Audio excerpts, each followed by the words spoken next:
So what transmitter do I need to fly my new E-Flite Bnf airplane? I happen to have a DX5E. Will it work to fly this particular UMX turbo timber? Yes, it will. I happen to have a DX9 and I just picked up a new UMX turbo timber. Will it fly the UMX turbo timber with the DX9? Yes, it will. I have a DX7S, which is really close to the DX8, Generation 1. Silver transmitters are Generation 1. Will it fly my UMX turbo timber? Yes, it will. I have a DX6i, Generation 1, silver transmitter. Will it fly this UMX turbo timber? Yes, it will. How about the NX6? Yes, it will. How about the IX12? Yes, it will. And I've got a few more. All of the Spektrum transmitters will fly all of the Spektrum E-Flite Bnf airplanes. What you're looking for is the key letters of DSMX. Let me explain what the DSMX is. Hang on. If you want to win a jet like this, all you have to do is subscribe. Click the like button and leave a comment. And then ring the bell so you don't miss my next video. At 1,000 subscribers, we gave this jet away. At 5,000, we're going to give another one. I don't know what it is yet. We'll see when that time comes. So hey, subscribe guys. Happy flying. DSMX is Spektrum's name of their signal. Okay, think about it like cell phones. If you had a T-Mobile cell phone, you could not walk into the Verizon store and say you'd like to get service. Your T-Mobile phone won't work on the Verizon signal. But if you've got a Spektrum transmitter and a Spektrum receiver, then yes, they will bind as long as they're both DSMX. And everything is DSMX. The signal Spektrum had before DSMX, they called it DSM, and then it got better and they called it DSM2, and now it's even better and it's called DSMX. Majority of the E-Flite planes will allow you to bind DSM, DSM2, DSMX will still work, but you have limited capabilities as far as the telemetry, being able to see the battery voltage and so on the screen of your transmitter. You might be held back on that. So back to you got a new E-Flite plane and you want to know if your transmitter will fly it. You got to know about how many channels your transmitter has the capability of putting out, how many channels it takes to fly your plane. This is a UMX turbo timber. It is a 5-channel airplane and has the ability of being able to turn safe select on and off from the transmitter, and that requires another channel. So the UMX turbo timber, throttle is 1 channel, rudder 2 channels, and I can't say it, the ailerons are 3 channels, and then the flaps 4 channels, and the elevator 5 channels. If you want to turn safe select on and off from the transmitter, you'll need 6. This is a, right here, the DX6i. This is a Generation 1. All the silver transmitters are Generation 1.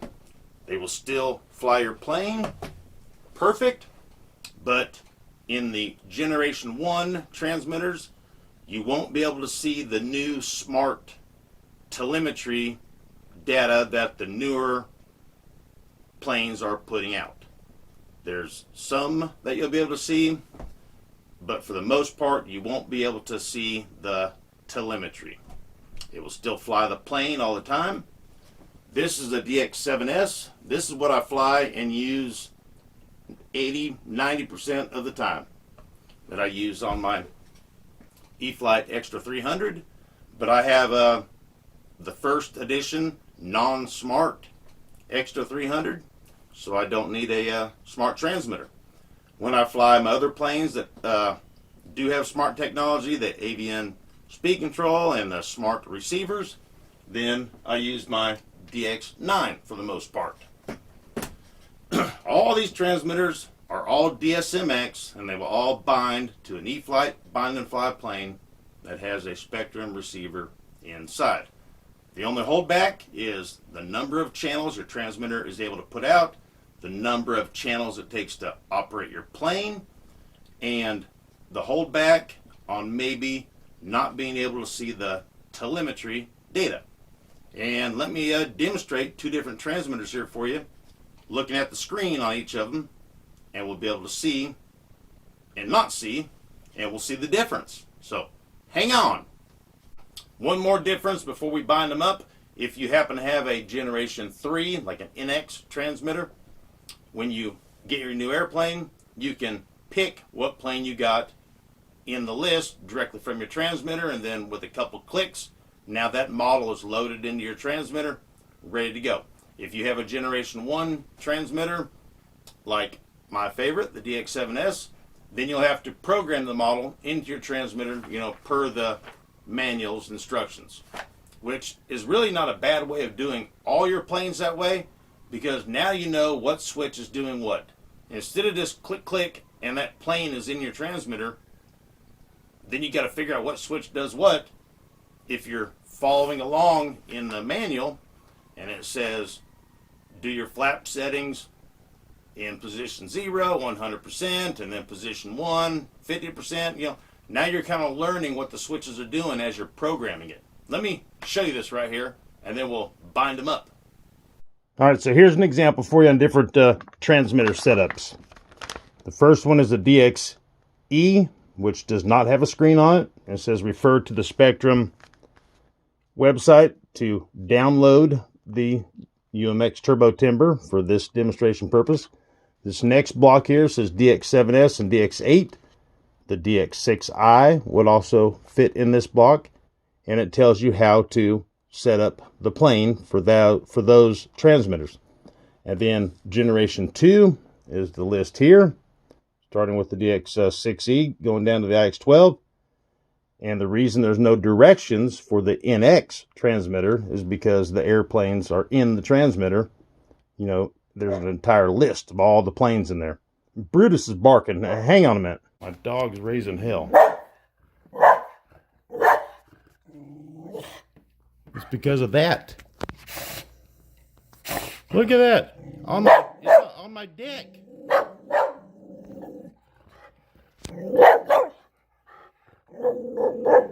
Okay. He was trying to get in my trash. Look at him. This guy's been on my deck before. Now, below him right there, no lie, 35-foot drop. Straight down. And he's hanging. All right, the first up on the list is the DX6i. I'm going to have to step aside to bind it.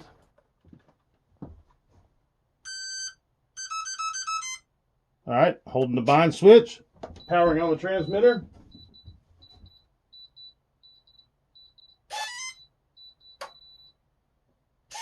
All right, it's bound up.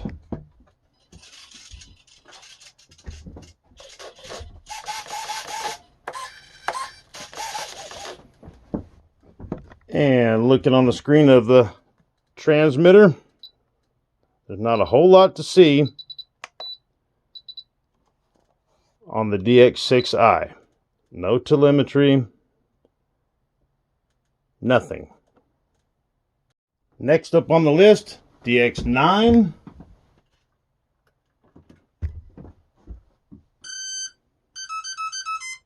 All right, I'm going to stand to the side.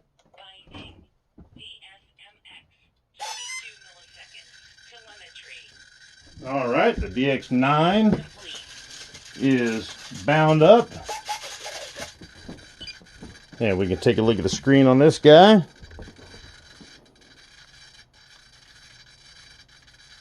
And you can see we got the receiver voltage. There's the smart speed control.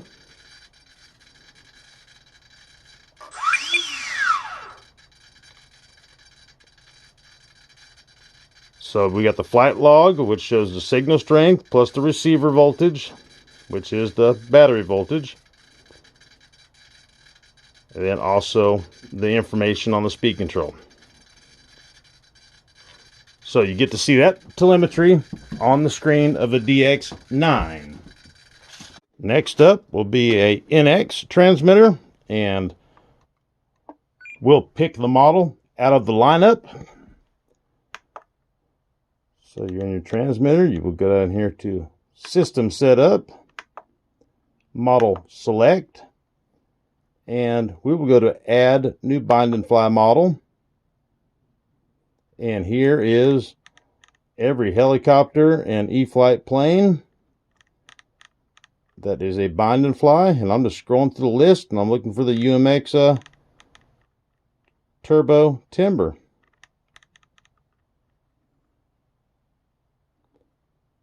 Sometimes the way it's written, you might need to look for the model number of the plane, the EFL number, if you can't read it. So we're cruising through here.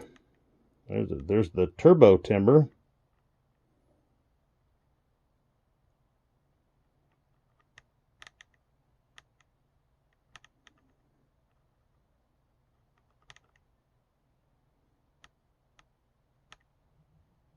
E-Flite UMX Timber.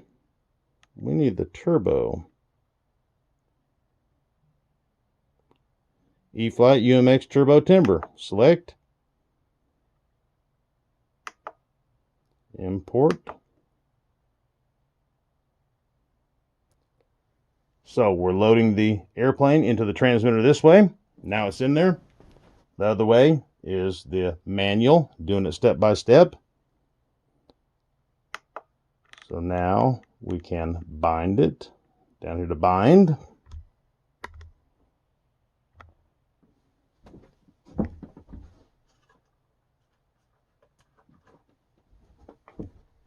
Have to step to the side because you need to be a few feet away to bind it.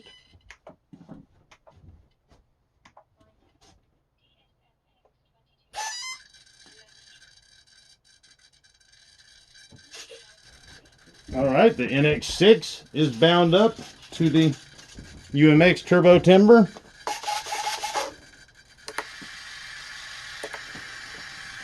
Let's take a look at the telemetry we have on the NX transmitter. We'll go down here to telemetry, and we'll do the auto config so we can see it.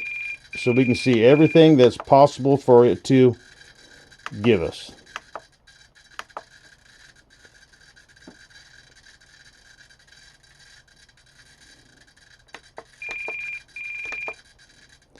And we're on the main screen, so we have the flight log and the receiver voltage, which is the battery voltage in the UMX, because the receiver and speed control are all in one. Electronic speed control information, the ESC information again. So the NX and the DX Generation 2, the telemetry you see on the screen is the same. One of the coolest things about these UMX planes is the box that it comes in is also your carrying case for it, and a box to protect it its entire life.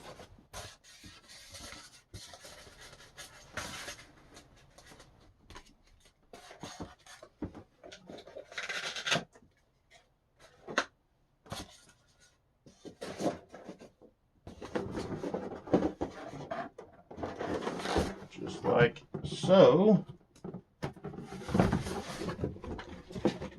Then your little plane will stay in the best shape that it can. The box that it comes in is your carrying case, your storage case, the whole shebang. All right. Hey, well, like always, if you get anything out of what I'm doing, give me a thumbs up, subscribe if you haven't, leave a comment, and then ring the notification bell so you don't miss my next videos.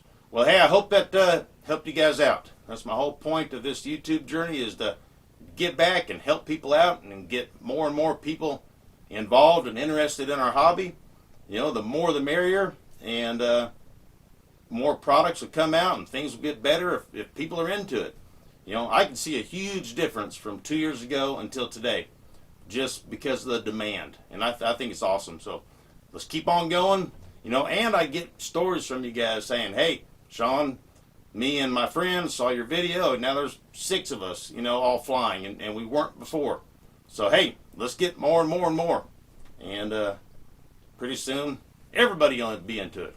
All right, guys. Hey, thank you. Until next time, you'll see me here. Oh, right there. All right.